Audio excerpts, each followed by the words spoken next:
All right, welcome back to agency law. So we're going to start this discussion with, or this video more accurately, with a commercial. And unfortunately, it's not one for which I receive remuneration, but nonetheless, we're going to start this one with a State Farm commercial. So my assumption is that everybody who is a fan of professional football, or certainly who is a Wisconsin resident, has at least at some point seen the commercials where Aaron Rodgers is acting as a pitchman for State Farm. But in case you haven't, I'm going to show you one of this collection of commercials to set up our discussion of agency law. So here's the commercial.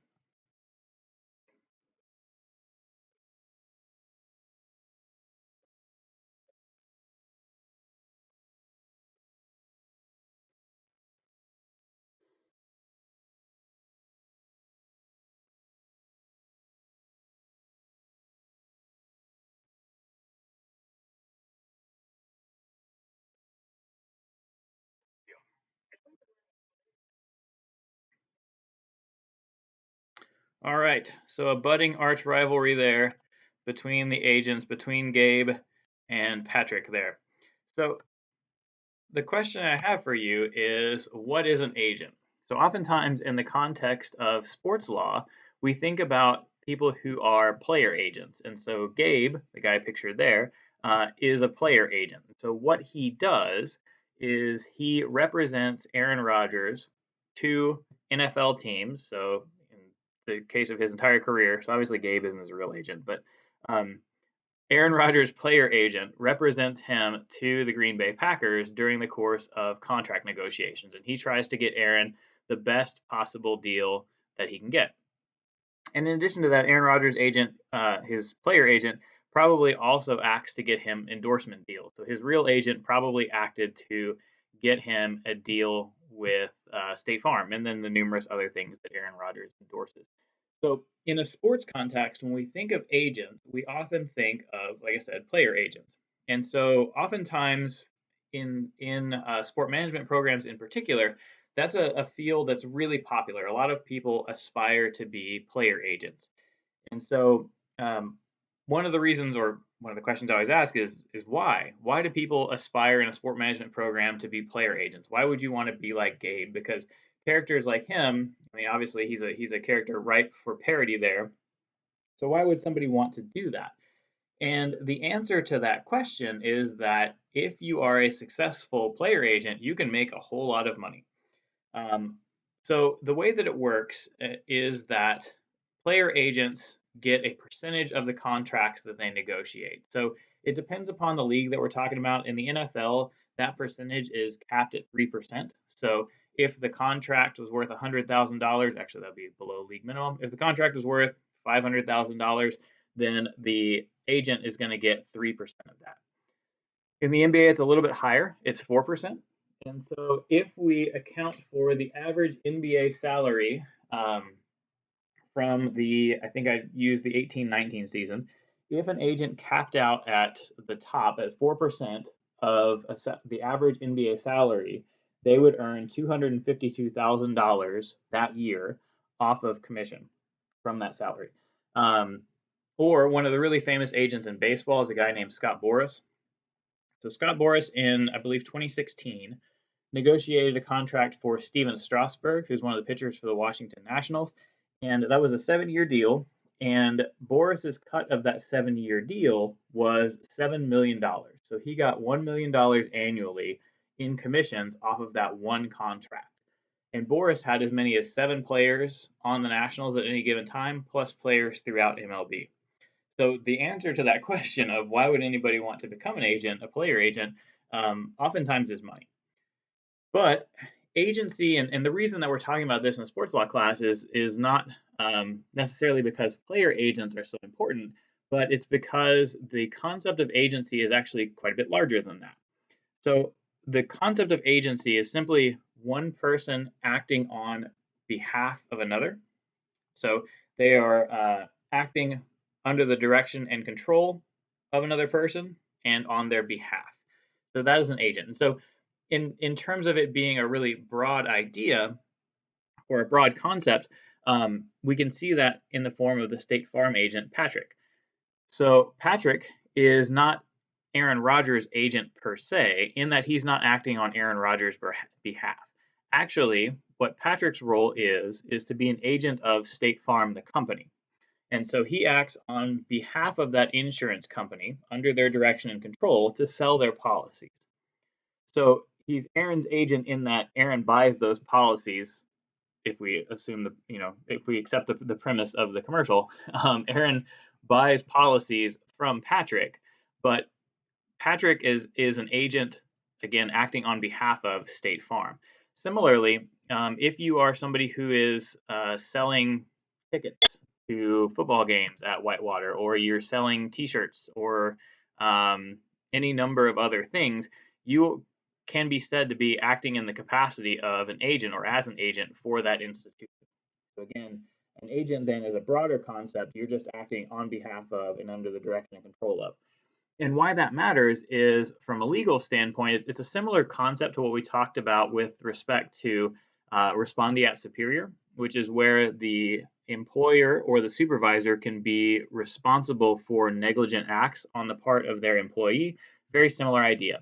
So if one of your agents, so if you're an employer and you hire agents, if they go out and they get hurt or they hurt somebody else while acting as your agent, while promoting your company, while selling your goods, those kinds of things, then you as the owner of the company or you as the supervisor potentially could be liable. It also matters if there's a breach of contract.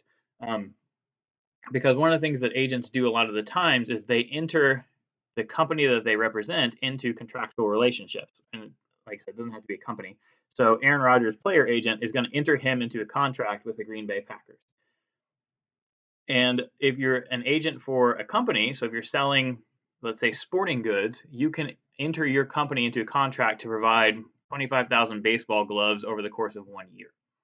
And if your company isn't able to do that and thus is in breach of that contract, well, agency law comes into play in terms of who's liable for that. Is the company liable, or is the agent liable, or are both? And so we'll get into the specifics of that. So there's a couple terms here that are going to be important. So the first is the principal. So the principal is the individual or company being represented. So sticking with Aaron Rodgers, he is the principal and Gabe is his agent. So Gabe is acting on behalf to find him deals with football teams or sponsorship deals or whatever, right? And similarly, going the other way, Patrick is an agent of State Farm. He's acting on their behalf. So the principal in that case would be State Farm. So the principal is the person or company being represented. The agent is the individual doing the representation, the one acting on behalf of. So a quick history bit related to sports agency. So the first sports agent was a guy, typically the person that people point to is a guy named Charles C. Pyle, and he negotiated a contract for Harold, better known as Red Grange, when he signed with the Chicago Bears in 1925. And the salary that he got Grange was $3,000 per game. Now, if you adjust for inflation, which I don't have the math in front of me, that's quite a bit. That's a lot of money. And in addition to negotiating a salary of $3,000 per game for Red Grange, Pyle also negotiated more than $300,000, again in 1925 dollars, $300,000 worth of sponsorship deals for Grange. So, so he's the first agent in 1925. So, like I said, his name is Charles C. Pyle, and the NFL owners didn't really care for him, and so they derisively referred to him as Cash and Carry Pyle because he took them to the cleaners, essentially cost them a lot of money. But one of the things to understand is that sports agency didn't really become what it is now when we think about it, like the parody of Gabe there. It didn't really become that until the late 1970s because we didn't have free agency in sports until the late 1970s. So the way it worked with Red Grange was, I think that was back before the initial NFL draft. Because what ended up happening there was that Red Grange was just this transformational player. And so he could sign with any NFL team he wanted. Remember, the NFL had only started 6 years prior to that. The NFL wasn't that old, didn't have very good leverage, and professional football was not thought of very highly at that time. College football was dominant and second to Major League Baseball, and boxing and that too. So the Bears didn't really have a very strong position. And so they were actually trying to get Grange because he played at the University of Illinois. And so agents don't become really important until after free agency, which, like I said, starts in 1976 as the result of an arbitrator decision in baseball. And so before that time, if you weren't somebody like Red Grange who had tons and tons of leverage and could play for any team you wanted, then you're not necessarily run of the mill, but kind of right. You're not once in a generation kind of players. The NFL instituted the draft pretty early on, and then once you got drafted, you could only negotiate with the team that drafted you. And we'll talk about why that matters when we get to antitrust law later in the class. But you could only negotiate with the team that drafted you. If you didn't strike a deal with them, the rest of the teams engaged in what is effectively a group boycott. They wouldn't engage in contract negotiations with you. So it was kind of take it or leave it from that one team. And then they signed you to 3-year contracts, how they referred to them, but they were actually 3 1-year contracts. And effectively, the team had an option to keep signing you until they didn't want you anymore. And it worked the same way in baseball. It actually started that way in baseball, I think, in the late 1800s, is some of the first use of the reserve clause. I'll check my notes. We'll get specifics on that later. But so the reserve clause is this idea that once a team signs you, they have the option to sign you the following year, and they carry that option in perpetuity. You don't ever become a free agent until the team that had signed you decides not to sign you the next year. They're like, that guy's too old, his skills have dropped off, whatever it is, whatever reason they don't want you on their team anymore. Once the team has made that decision, then you become a free agent. So that you can go sign with other teams. It's not linked to time in the league like it is now. Like so in the NFL, it's 3 years. I think the NBA is 4, baseball 6. So free agency now is tied to service time, but prior to the mid 70s, it wasn't. So again, Charles Pyle, first agent in 1925. There's a story that Vince Lombardi liked to tell in the 60s. And the story is about his interaction with a sports agent. And so the way that he told the story was that after the 1963 season, one of the linemen for the Packers, a guy named Jim Ringo, came into his office and said that he had somebody in tow who he introduced to Lombardi and said that this was his agent. And so Lombardi famously hated agents. Basically, the way he presented it was that real men make deals with each other. They can look into each other's eyes. They can negotiate and all this sort of thing. So you should be able to negotiate on your own behalf. And so he didn't like the idea of agents. He didn't like the idea of making a deal with this person on behalf of this other person. He sort of viewed that as less than, right. That's something that's not manly enough. Which in the NFL of the 1960s, pretty manly place, and now. So at any rate, Jim Ringo shows up to the Lombardi's office, has his agent in tow, trying to help himself get a better deal. In Lombardi's telling, he gets up, walks around the corner to an adjacent office, comes back in and tells Ringo, "We just traded you to the Philadelphia Eagles." So, and why he told that story was, again, part of it to kind of harken back to the good old days where there weren't these troublesome agents that were, trying to milk owners for money, and guys that would accept a fair deal and weren't trying to, and still kind of played for the love of the game, and they weren't trying to take advantage of anybody. That's kind of the thought about agents. So the reality of that story, though, is that the GM, whose name was Pat Pepler, would have been the one who handled trades. And in fact, the trade had probably been in the work for several weeks. And so it didn't exactly go down like Lombardi told it, but it made for a good story. All right. So with respect to agency law, so you can see some of the terms I've been using already there. So an agent is engaged, or the relationship, between the agent and the principal is a fiduciary relationship between those two parties. And so what that means is the second bullet point there. That's what a fiduciary relationship is. So it is that the agent acts for and under the direction and control of the principal. So some concepts that arise out of that, and there are 3 that we'll talk about. So the concept of consent. So the principal, the party being represented, has to agree to that representation. So I can't decide, like maybe I'm working out in the Williams Center weight room one day, and I see that there's a guy who is this really talented Olympic weightlifter, or lady, whoever. I see somebody in there who's a really talented Olympic weightlifter. I'm like, you know what? I think she has the ability to be really good at that, maybe to be an international level lifter. Maybe she'll be really good at CrossFit. I don't know, but potentially because of her skill, she can monetize that skill. So she should be able to get some sponsorship. Maybe she'll get into a strong woman contest or something. I don't know. But maybe I can strike a deal with companies like Gymshark or SBD or some of the other companies, Rain, some of the companies that are really big into sponsoring strength sports. And so maybe then I see her and I don't really talk to her, I'm like, you know what, she's got potential. And so I decide that I'm going to try to go out and get her some sponsorship deals. Um, and because I'm acting as her agent in that capacity, what I'm going to do is take a percentage of that. So I'm going to go say, I've got this client who at this point doesn't know about it, but I'm not going to tell the company that. But I've decided but I represent her, and I think she's going to be a really great lifter. Look at this film I have, a little weird, but look at this film I have.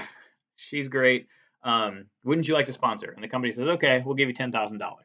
And so then as her agent, I'm like, okay, or I go back to her and say, look, you don't really know me, but I got you this deal with Rain Energy Drinks, and they're going to offer you $10,000. But because I negotiated the deal, because I acted as your agent, I'm going to take 10% of that because this isn't the NFL where I'm captive. I'm going to take 10% of that. And so she can agree to that or not. But what was happening there was that I was acting without her consent. So in order for that to be legally binding, she has to give her consent. So she can actually go back through after the fact and make that agreement. So she can sign that sponsorship deal, which is referred to as ratification, which will show up on a later slide. So that can be done after the fact, but that is still consent. But if I enter her into a contract without her permission, then that is not a legally binding contract. So if I just go out and strike that deal and then hand her the paperwork, I'm like, boom, you're sponsored by Rain now. And she's like, no, I don't know who you are. I didn't consent to this. Then that's not a legally binding contract. So the first one on there is consent. And so other things related to consent, it actually doesn't have to be in writing. Now, from a legal standpoint, you're going to want pretty much everything in writing, whether those are waivers or permission slips, which are similar to waivers, or agency agreements, those kinds of things. Since that's what we're talking about, you're going to want as much as possible in writing. But from a legal standpoint, it doesn't have to be. So these can be fairly informal agreements where one person says, would you represent me in negotiating this contract? Yes. And so then that is an agency relationship. Now, again, to make things enforceable, if there's a breach of contract, it's much more helpful to have everything in writing, but it is not, strictly speaking, necessary. So, and then that can create problems. So, for example, there's a case that we go over sometimes that's related to a triathlon that's in a community park. And so, what ends up happening is this teacher at a local high school is doing this triathlon, and she's trying to sign up some of her fellow teachers to be teammates. And so she goes and signs up one of her colleagues, like knocks on his door between classes, like, "Hey, do you want to sign up for this race?" And he says, "Yeah." He signs in, and then the guy that she signs up during the first part of the triathlon dives into some shallow water and breaks his neck. And so he then sues her and sues the company. But one of the things that he argues in his lawsuit is that she was acting as an agent of the company, which then affects their liability. And so, because of this sort of murky legal status where it doesn't have to be an explicit agreement necessarily, like in writing, in order to be an agent of an entity, theoretically, she could have been acting as an agent of that triathlon company because she was out there promoting it. She was trying to get other people to sign up. So she was acting on their behalf. And so in that case, the company knew she had signed up, but they didn't ask her to go out and act on their behalf. And so the court felt that she was not acting as an agent in that sense. But so the fact that the agency relationship is not necessarily always as formal as it could be in terms of being in writing and acknowledging the representation there, can create problems. So the second thing there, on behalf of. So an agent acts in place of the principal. So they are, let's stick with player agents, they're negotiating that contract in place of the player themselves. So Aaron Rodgers' agent acts in his place on his behalf to negotiate that contract. And then the third thing on there, subject to the control of. And so what that means is that the agent has to follow the directions of the principal. So the principal is typically going to give the agent an explicit set of instructions. I want you to go find me a contract, the best possible contract playing professional football. But that may not include finding a contract for sponsorship deals, or it might. And so then that's another area where things can get a little bit murky. So um, what exactly the scope of authority is of the agent is part of being subject to the control of. So the principal instructs the agent, then the agent is bound to follow those instructions. That's subject to the control of. All right. So what does the principal have to do? What do you have to do if you hire your own agent? What are your duties to them? So the first, of course, is you have to compensate them.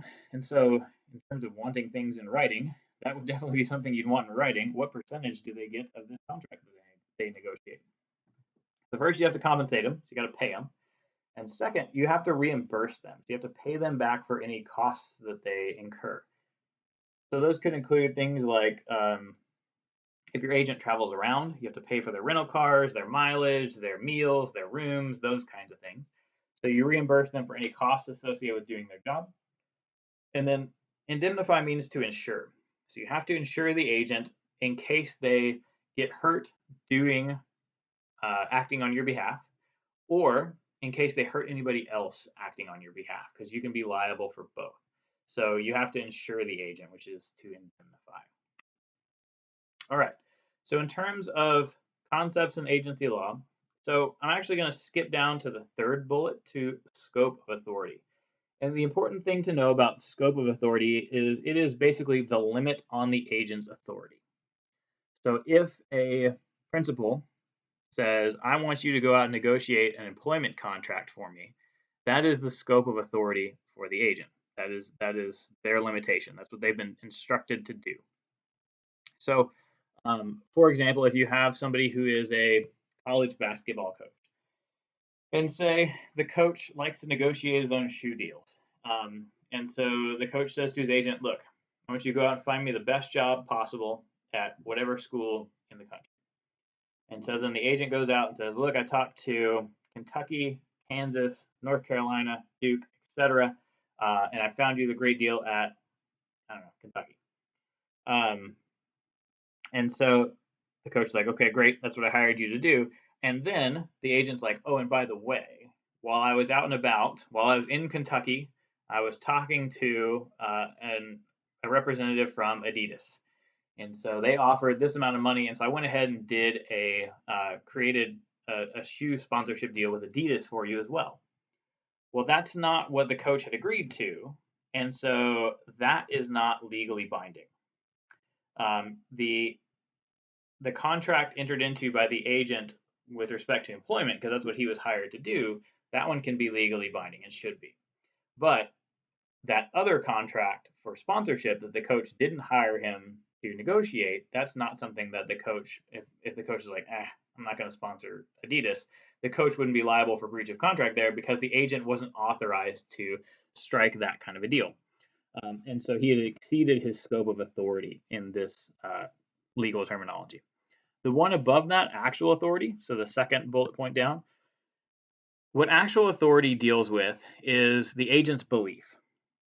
So that is what the agent thinks that they can do. So the agent in my basketball coach scenario might have thought, well, since the coach wants the most money possible from coaching basketball, he probably just generally wants the most money possible because who doesn't like more money? So I'm going to go ahead and try to make him as much as I can. And since Adidas wants to offer this money, I'll go ahead and sign him to a deal there as well. So actual authority, again, is what the agent believes they can do. The scope of authority is what they're actually authorized to do. And again, the reason that matters is if the agent acts beyond their authority, then the principal is probably not going to be liable for those actions. All right. So speaking of authority, so two types there, express and implied. So express authority is what the agent is actually expressly authorized to do, what they were told to do. So usually in the representation agreement, it's going to say the agent will represent the coach in negotiations with institutions to coach college basketball in exchange for 4% of the total contract, or whatever that is. That's their express authority. That's what they have specifically been charged to do.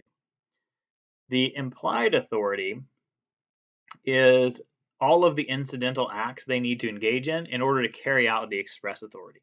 So if you've got a player agent who is trying to get the best deal possible for a free agent football player, for example, their express authority is going to be to go out and get the best contract possible. But the implied authority is going to be that they have to travel around to all these teams. They have to meet with GMs, go out to dinner, those kinds of things, in order to generate that contract. So that's covered under implied authority. It's the things you have to do in order to achieve the express authority, in order to achieve what you've been charged to do or hired to do, I guess is the better way of saying that. And then apparent authority. So apparent authority is when a third party, so a third party is whoever you're negotiating with. So in the case of, let's stick with the player agent to make life easier. So the player is the principal, the agent is the agent, and then the third party is a sports team that the agent is negotiating with. So yeah, so that's what the third party is. So apparent authority then is when the third party believes that the agent is acting with authority. So in my basketball coach example, if the agent goes out and strikes up a deal with Adidas, Adidas as the third party believes that the agent has authority to do that. And so the agent then has apparent authority. It looks like they have that's covered under their express authority. It looks like this is something they should be able to do. And so why any of that matters is if that basketball coach said, okay, go out and find me the best coaching job you can, but he also knows that the agent is acting beyond his scope of authority. I know we're using lots of authorities here. If the agent is acting beyond the scope of his authority and acting like he has the capacity to create contracts or engage in contractual relations to generate a contract for sponsorship for footwear. If the principal knows this, if the coach knows this and doesn't say anything about the agent acting beyond his scope of authority, he's just like, let's see how this turns out. Then, because the coach is aware that that's what the agent is doing, he may actually be liable for the contract. So as the principal, if your agent is doing things you know are beyond the scope of authority and you sort of turn a blind eye to it, then you can still be liable for those contracts. So that's why that matters.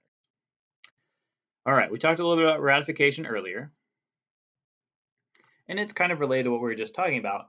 So let's say that the coach doesn't know that the agent is acting beyond their scope of authority, and that the agent then strikes that shoe deal, and he comes back to the coach, and the coach is like, well, I didn't tell you to do that, but I didn't know you were going to do that. And, well, I didn't know because I didn't tell you.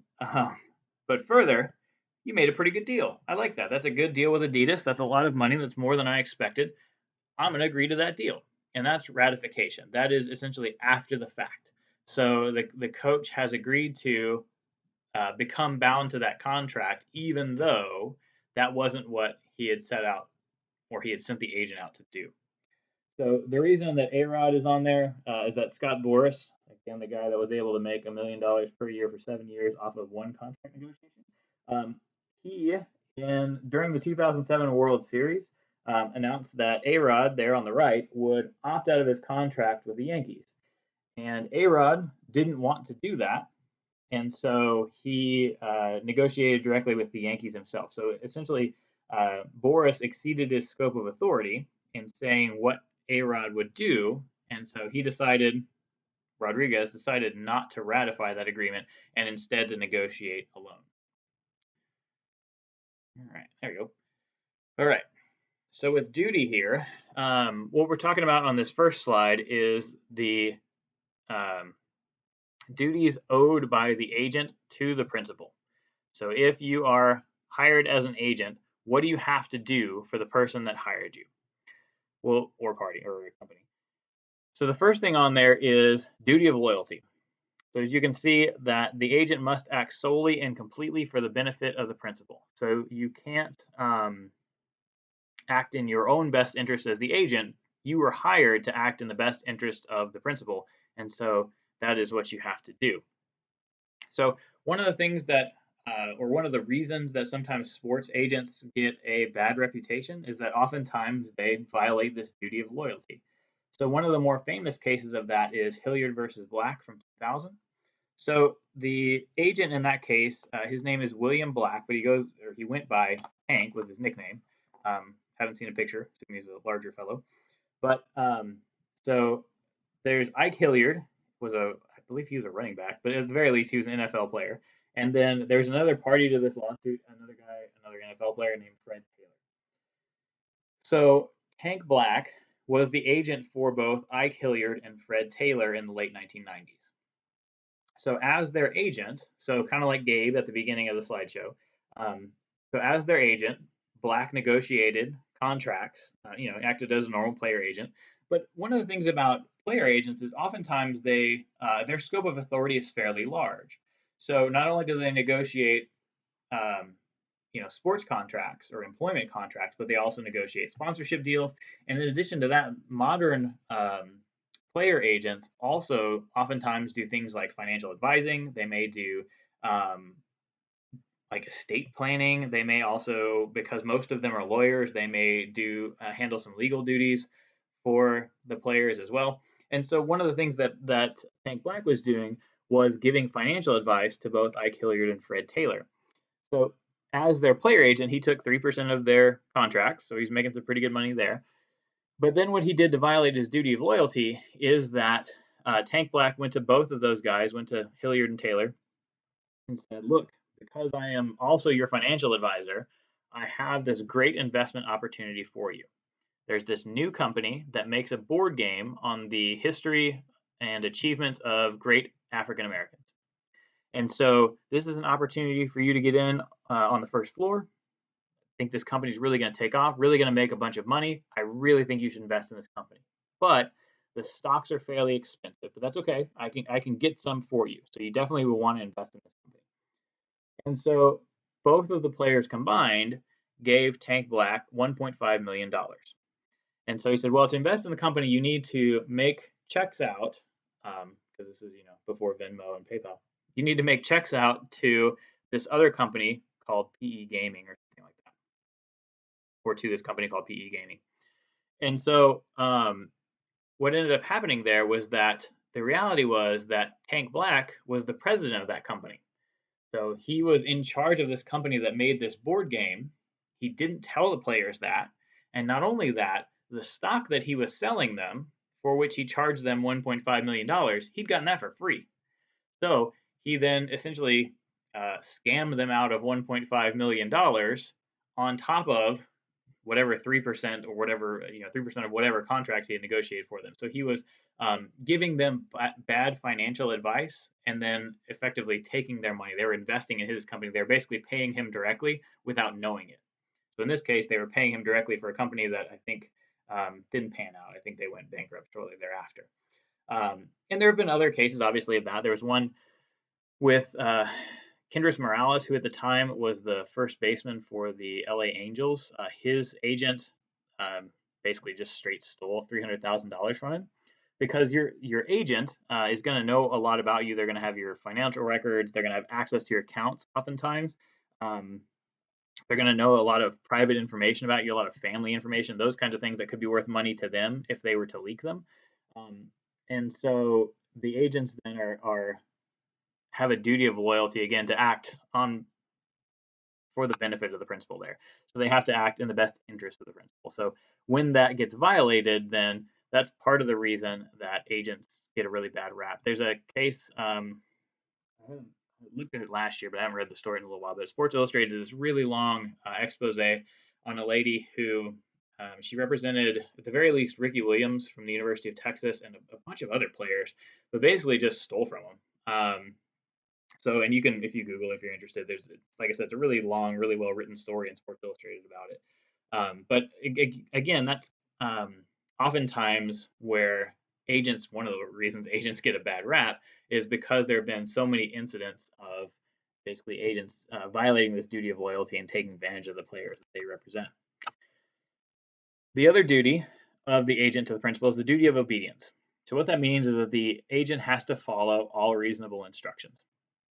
So whatever the principal tells them to do, provided it's reasonable, which as you can see is fairly fungible, but provided they're given a reasonable instruction, they have to follow through with that. So the picture I have there on the far right, that's from a Gatorade ad campaign from the mid 1990s, the Be Like Mike campaign. So one of the things about Michael Jordan, who received a lot more attention during these quarantine times because of the 30 for 30 series or whatever ESPN series about the Bulls in their heyday was on there.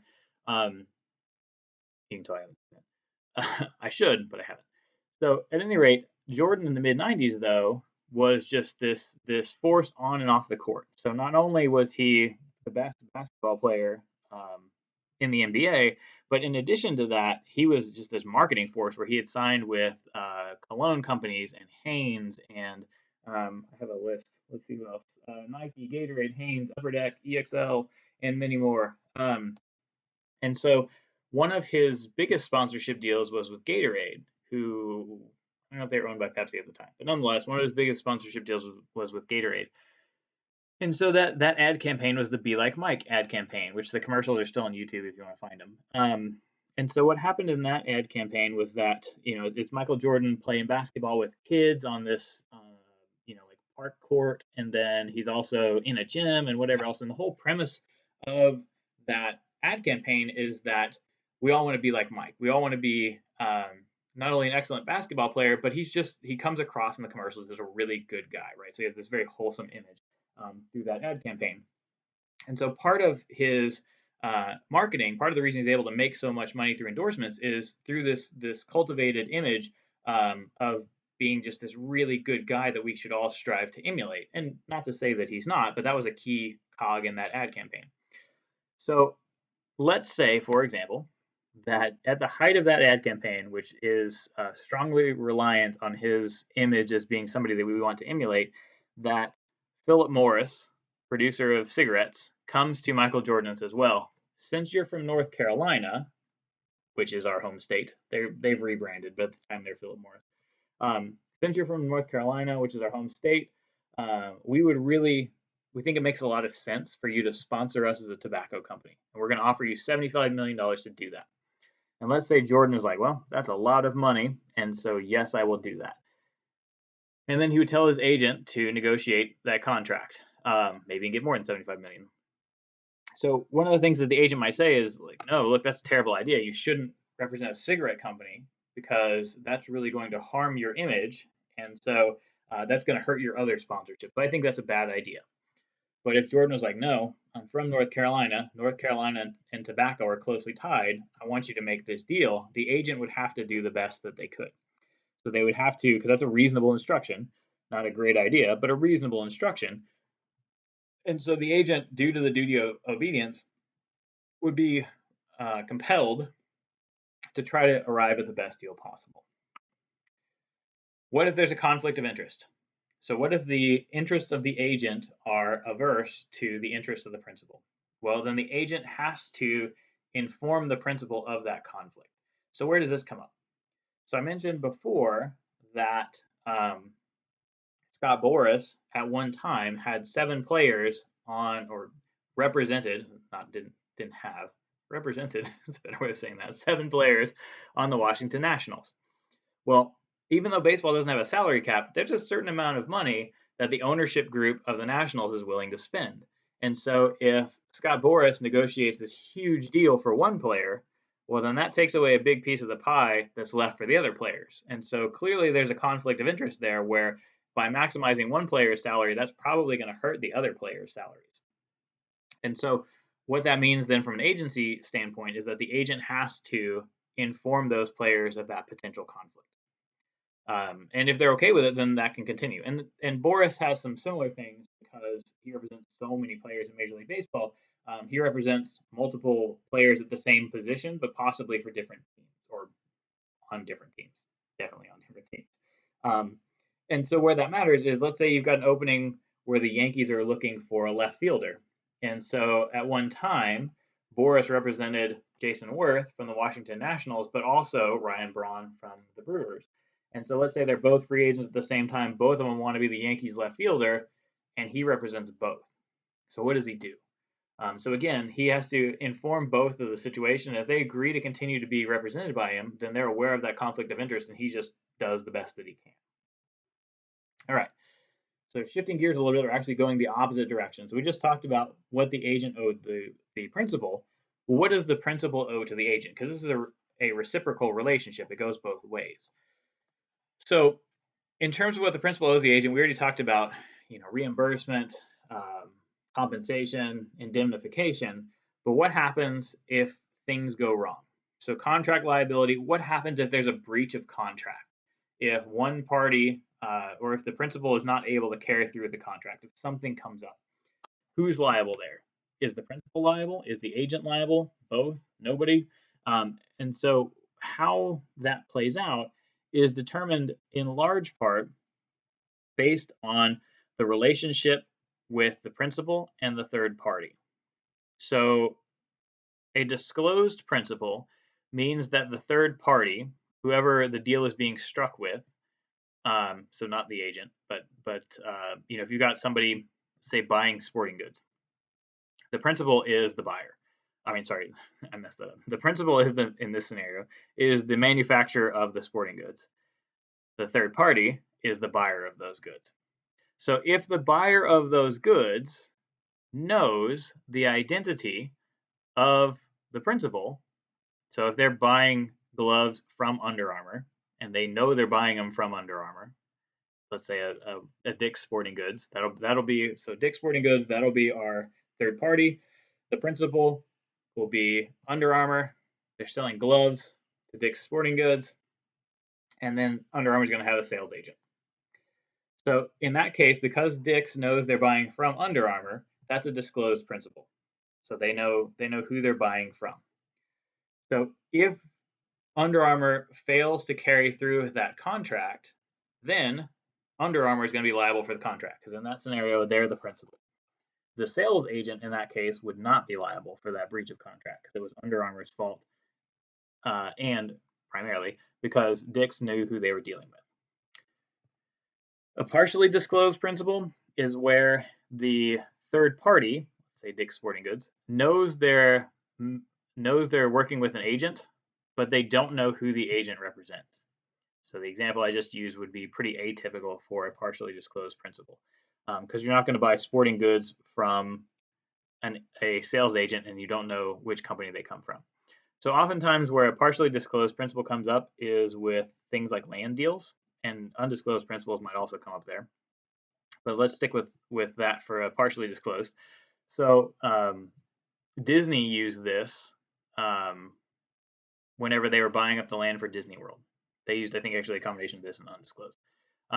But the reason for that, so essentially, agents went out and said, look, I want to buy this land that you have around Orlando, Florida. I'm buying it on somebody else's behalf, but I can't tell you who. So let's make a deal. And the reason that Disney didn't want it disclosed who that they were being represented was because if people knew they were dealing with Disney, well, they knew Disney had a lot of money. And so the prices would go up. So to save themselves money, they sent agents out and said, don't identify us, just say you're working on behalf of a company that's interested in buying this land. So in that case, the principal is liable, but in most states, I believe including Wisconsin, the agent is also liable for that. So if there's a breach of contract, Disney says, okay, we agree to buy your land for $1,000 an acre or whatever the number is, and then they don't actually carry through the contract. If they are in breach, then not only would Disney be liable, but most states, the agent would be liable for that breach of contract as well. So whenever the seller then sued Disney, they would also sue the agent. Then the last one on their undisclosed principal is basically where the agent acts like they are conducting business on their own behalf. So they don't tell the third party that they're representing anybody. They just say, okay, I want to buy this land. And they're acting like they're going to buy it for themselves. That's an undisclosed principal. So in that case, both of them are liable, both the agent and the principal. So where this stuff is going to come up is there's a scenario in this week's quiz about breach of contract related to the sale of baseball gloves. And so a key question for you in doing that scenario is to discuss um, the status of the agent. Sorry, I had to take a break for a second there. Um, so this probably won't be a super smooth transition. So with the scenario on this week's quiz, what's going to matter? So there's going to be a breach of contract, and so what's going to matter is um, Jake is the third party, and so what is his understanding of the principal? So from Jake's standpoint, is there a disclosed principal? Meaning, does he know who he's buying from and that Tommy is acting as an agent on their behalf? Or is the principal, which would be BGS, are they partially disclosed, meaning that Jake knows that Tommy is acting as an agent, but he doesn't know for whom? Or is there an undisclosed principal, which is that Jake's understanding would be that he was buying from Tommy, not that Tommy was acting as an agent? So again, the liability on that breach of contract is going to depend upon your answer to that question. So, in your opinion, based on the scenario, is BGS a disclosed principal, partially disclosed, or undisclosed as far as Jake's understanding is concerned? Be sure to really address that specifically in your answer.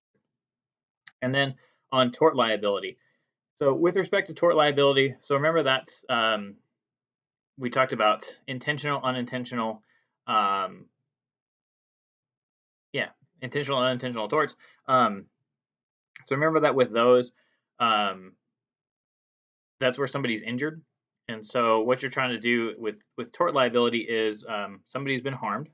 So that could be, there was an accident. Well, I'll just tell you what happens in the case study. So Tommy ends up getting into a car accident. And so the question becomes the people that he injures in the course of that car accident, is BGS as his employer responsible for the injuries that he caused? And your answer to that question is going to depend upon whether or not you think Tommy was acting within his scope of authority. So in your answer, be sure to be really specific about the concept of scope of authority and what the limits on Tommy's authority were, whether he was within his scope of authority or was not within his scope of authority, and based on that answer, whether or not BGS is liable. All right, so there's those things. So as it pertains to athlete agents or sports agents, so as mentioned earlier, oftentimes the reason that people want to get into it is because there's pretty good money in that. So you can negotiate one contract and make upwards of $1 million potentially from negotiating that one contract. So because of that, there's pretty intense competition to become an athlete agent. And so one of the ways that that becomes manifest is that agents or potential agents want to make contact with athletes as early as possible and build reputations as early as possible so that when the athlete finishes college or exhausts their college eligibility, that then they will sign with this particular agent who then will negotiate a contract for them in the NFL, NBA, MLB, etc. But one of the problems becomes that it is against NCAA rules to have an agent while you're still a college athlete. Now, there's some change in that. I think basketball changed that recently. But broadly speaking, and I'll have to go back and honestly read a little bit more about what the changes have been in the last year. But prior to very recently, it has been against NCAA rules for an athlete to have contact with an agent, and if they did, then they became ineligible. And so then, if the athlete had contact with an agent and was thus ineligible, unbeknownst to the school, and then continued to participate, well, then oftentimes the NCAA sanctioned that school by taking away victories from them. So one of the prominent examples there is pictured on the right side. That's Reggie Bush and his Heisman that he had to give back. So Reggie Bush won the Heisman for the 2005 football season. Should have gone to Vince Young.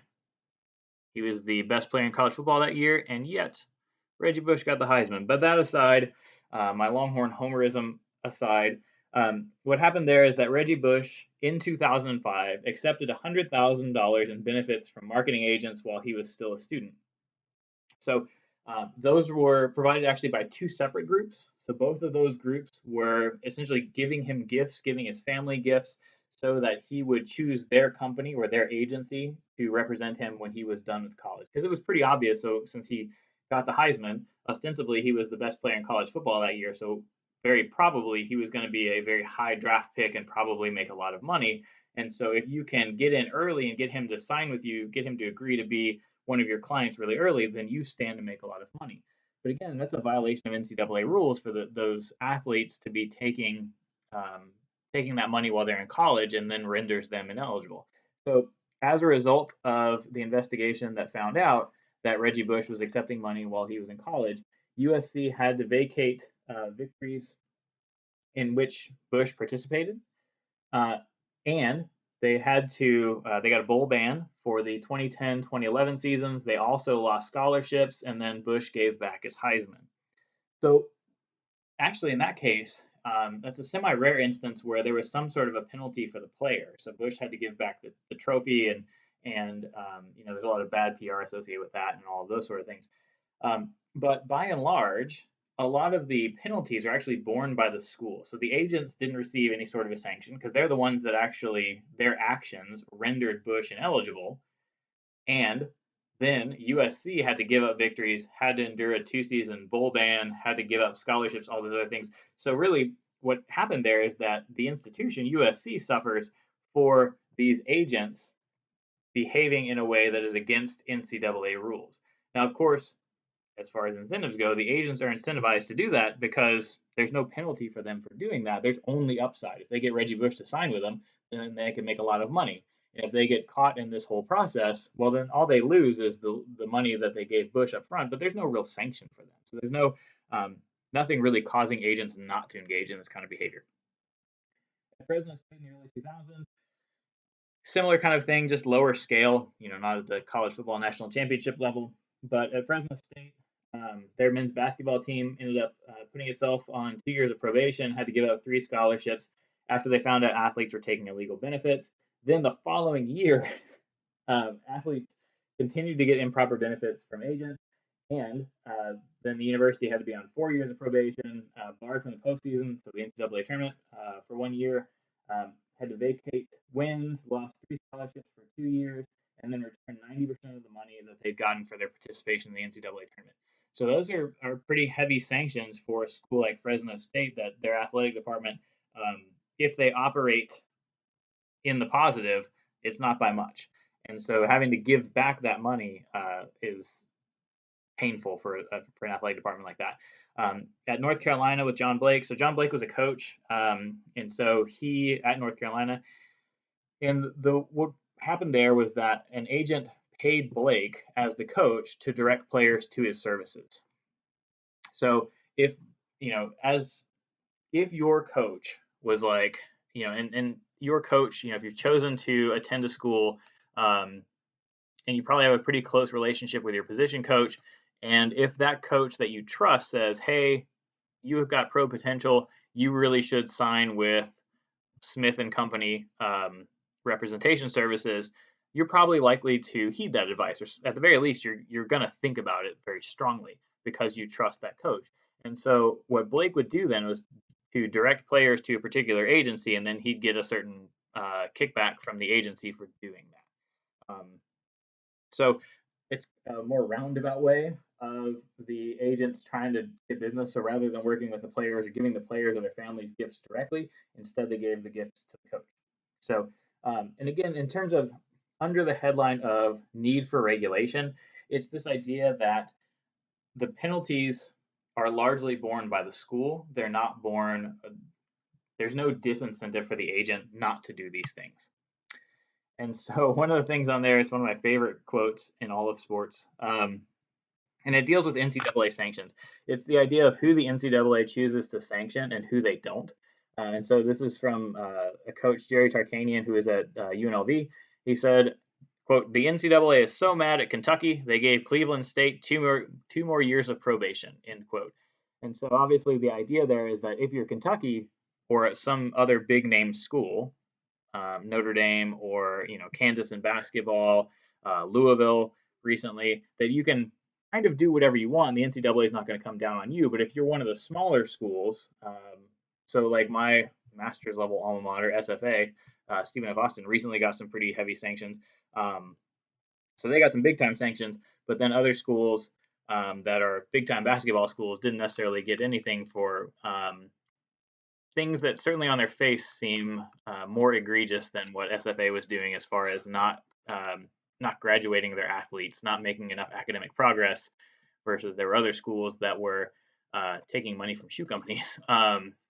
So kind of goes in line with what Tarkanian was saying there. All right. So because there's this need for regulation, and actually before I get to that, let me tell you the story of the guy on the right there. His name is Norby Walters. So Norby Walters was an associate. He's probably mob affiliated, but he worked with another guy named Lloyd Bloom. And so what both of those guys would do is they acted as quote unquote sports agents in the 1980s. And so they did some of the things I was just describing to you. So what they would do is they would sign athletes to contracts before their NCAA eligibility expired. So again, violation of NCAA rules, but the earlier that they can get in there, the more likely it is that the athletes are going to stick with them and they'll be able to profit from those athletes. So they signed athletes before they graduate college.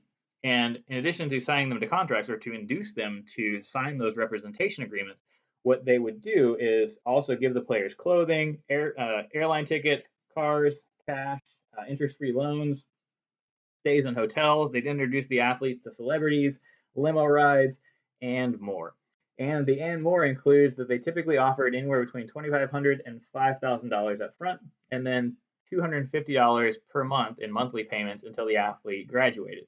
The contract that the athlete signed was post-dated, so it looked like it didn't go into effect until after the athlete exhausted their eligibility, so it looked like everything was on the up and up. So, one of the receivers for the Texas Longhorns who signed with them was a guy named Everett Gay. And so Everett Gay, toward the end of his college career, decided, I don't know that I want to sign with these guys. I don't know that I want them to represent me when I go to the NFL. And so he called them and told them that. And he was allegedly told, quote, "We can get somebody to come down from Vegas and see that Everett Gay doesn't play football again," end quote, right? So they threatened him that they would break his legs or something, very implicit threat. But they would do something to make sure he never played football again if he chose to welch on their deal and sign with somebody else. And related to that, what really brought both Walters and Bloom under the scrutiny of the FBI was an incident in 1987 where there was a rival agent who signed an athlete that had already signed with them, basically got the athlete to flip from their agency to hers, and she was found beaten and slashed in her office by a masked assailant. So then the FBI starts to investigate. Ultimately, what ends up happening there is that they're both convicted of racketeering, but it's later overturned on appeal. Bloom, the guy not pictured, was murdered mysteriously in his own apartment 4 years later. Walters, who is the guy pictured there, goes on to work in entertainment, so he ended up doing okay after that. But because of things like that, where you've got these really unscrupulous actors that are, beating up rival agents, that are threatening athletes, that are costing schools bowl wins and scholarships and all these other things, there's a lot of pressure to act starting in the 1980s. So then what states do is they start to institute their own state acts that regulate athlete agents. So California has certain rules, Texas has certain rules, Wisconsin has certain rules, but they're all a little bit different. And so there's this push to standardize. And so the big leagues, the NFL, the NBA, I think MLB is in on this, and some trade associations get together and they come up with this set of recommendations, which is the Uniform Athlete Agent Act, or the UAAA, that they recommend that states adopt. And that way, if states adopt those regulations, then all the states are going to have basically the same rules. So an agent doesn't have to act one way in California and a different way in Wisconsin. So Wisconsin adopted the UAAA. And so what it requires is that if you're going to work as a sports agent in Wisconsin, you have to register with the Department of Safety and Professional Services. That way, the state can keep track of you, which is important to allow for sanctioning. If you do something you're not supposed to do, if you're registered, they know where you are, they know what you're doing, and then they can sanction you if you violate the rules. In addition to that, so other things agents have to do in the state of Wisconsin have to disclose the amount to be paid and how that's determined. And again, those are set uh, also by league rules. So again, in the NFL, or if you have an athlete going to the NFL, the way that you get paid is you get 3% of their contract. So there's some overlap between league rules as well. Also in there, expenses for which the athlete will reimburse, what services they're going to provide to the athlete. So defining scope of authority there. So you're trying to find them contract with an or with a sports team, maybe endorsement deals, maybe not. That'll all be in that contract. But importantly, so they have to contract. When an athlete signs with them, they have to contact the school's athletic director, and so that way the school knows that the athlete is no longer eligible and can't continue playing for them. And if they do, then they'll have to vacate those victories. And then another important thing that's actually not on there is that it allows for the schools to pursue civil remedies against agents who violate those rules. So if an agent signs an athlete and thus renders the athlete ineligible and the school has to vacate wins and bowl victories and all those sort of things, then the school can seek a civil remedy. So they can sue for losses that they've incurred. They can sue the agent. So that's a stronger disincentive. The argument that people make against the UAAA is basically that it does a lot more to protect the schools than it does to protect the individual athletes. So now the school can sue the agent for that, but the athlete can't get their lost time back, and the athlete can't really pursue any sort of damages, at least not as far as I'm aware. So that's the primary criticism, is that it protects schools to a much greater extent than it protects individual athletes. So those same recommendations were adopted nationally as the Sports Agent Responsibility and Trust Act, or SPARTA. But one of the problems with SPARTA is that, unlike in Wisconsin, where the agents have to register with the Department of Safety and Professional Services, yeah, make sure I got that name right. At the national level, there's no registry of agents, and so it becomes difficult, if not impossible, to sanction agents who violate the law. So it's unclear, because there's so much overlap between SPARTA and the UAAA, what effect SPARTA really has. In terms of disincentives, very few states have actually pursued any sort of violations under the UAAA against agents who have violated it. So the state that has pursued the highest number of actions against agents is actually Texas. Texas made 31 rulings against agents, which resulted in $17,000 in fines, but that averages out to $550 per disciplinary action. So if I'm going to could potentially get a $550 fine, or I could get, if I negotiate an NBA rookie contract, if I can get $18,000 off from that, I think I'm going to take my chances on making the $18,000, and that maybe I'll lose $500 in a sanction. So there's not much of a disincentive there for the agents not to do those things. So really, what has been the most effective at regulating the agents has been the leagues themselves. So you can see those are the requirements to be an agent in the NFL. So you can see the first one on there. You have to have a graduate degree, and if you made it this far and watching this video, that's one of the quiz questions. So you have to have a graduate degree. High school diploma doesn't get it. And I want to find the number for you. So there's 700 agents in a given year registered with the NFL Players Association. So 700 people have met this criteria.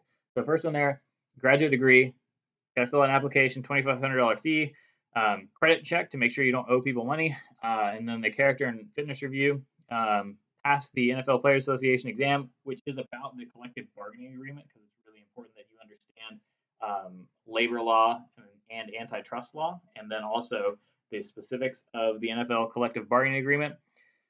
Here's where the catch comes for most of these registered agents with the NFL, is that you have to sign a rostered player every 3 years. And what ends up happening here is that, remember, we're starting with 700 agents who are registered with the NFLPA, Players Association, which is the union. Out of those 700 agents, after final roster cut, so after the teams are finalized to their 55-man rosters after the final preseason game, only 400 of them, so a little over half, actually still have clients. And nearly half of those, about 200 of those, only have 1 to 4 clients. So again, out of the total of 700, probably about 200 of those only have 1 or 2 clients in the NFL. So it's just a handful of agents that have lots and lots of athletes who've been signed in the NFL. And the basketball numbers are actually even more disproportionate than that. In the case of the NBA, there's similar requirements in the NBA to the NFL. So you can see their application, $2,500 fee, so the same fee. Take a test over the same stuff, just the NBA, CBA. They have to sign a roster player every 5 years. So in that case, the most recent stats I have is that 60% of certified agents in the NBA, or by the NBA Players Association, 60% of them didn't represent anybody. So less than half of the registered agents who could represent somebody in the NBA actually do. 9 agents represent a quarter of the league in the NBA. 27 agents represent half the league. Mark Marlstein, who's the guy that's on the picture there, represents the most. He has represented 26 players in the 18-19 season. So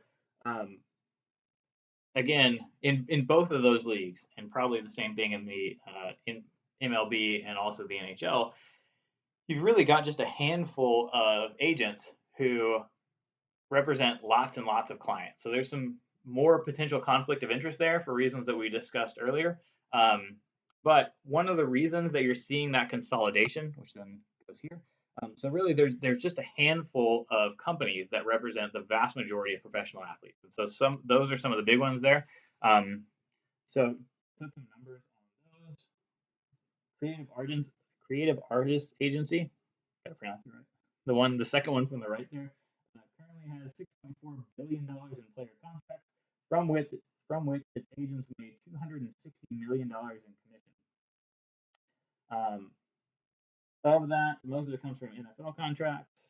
Where are my other numbers here? Relativity Sports has $3.2 billion in current contracts. The Boris Corporation has $1.7 billion in MLB contracts, from which Boris himself will make $117 million. And so the question is, why just this handful of companies really controlling sports agency? And there's a few reasons. One of the biggest reasons is related to the story I told you earlier about, or the lawsuit I told you earlier about Tank Black, where an unscrupulous agent can bankrupt their clients. And so, because as it stands, or as the most recent number I could find, 78% of NFL players have exhausted their finances within 2 years of leaving the NFL, they want to find the most reputable representative possible. And so they want to go with a trusted name, the name that some of their teammates are using. They know they're not going to get ripped off. And so there's a handful of companies then that players tend to lean on based on that reputation, because they know they can get good, fair representation that's not going to rip them off. So that's part of it. Another part of it is the pay to play aspect.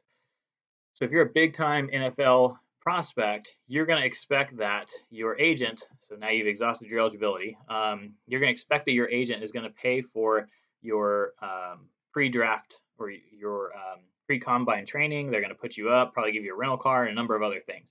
And so they have to invest money up front for you to sign with them. So that kind of expense that can cost $25,000 or more. An individual agent's going to have a hard time coming up with that much cash if they're just starting out. So a big agency that has more than $1 billion in contracts can obviously come up with that money. So part of it's the pay to play aspect, and then another part of it is the range of service. So not only do they negotiate your actual employment contract, but again, they do your financial planning. They will write your will for you. They'll handle your legal services if you get in trouble. They'll also one of the things I talked to an agent for broadcasters, and so one of the things that he said is we know somebody everywhere. So if you're moving to a new town, they'll help you find a realtor. They'll help you find a reputable car dealership. They'll help you find all those things. They'll help you find people you can trust. And so the bigger the agency is, the more connections they have. And so they really market those connections. So the range of services. Oh, there's my numbers. So there's some of my numbers there. And so you can see some of those bigger companies, how much they have in terms of contracts. So that's it for the discussion of agency law. So make sure you read over the scenario with Tommy and Jake and BGS before you take the quiz, because there are two short answer quiz questions or essay questions on those. I said short answer. There's two short answer questions on related to those scenarios. So make sure you're familiar with the scenario before you start the quiz. So that's it for agency law, and then we'll talk about contract law next time.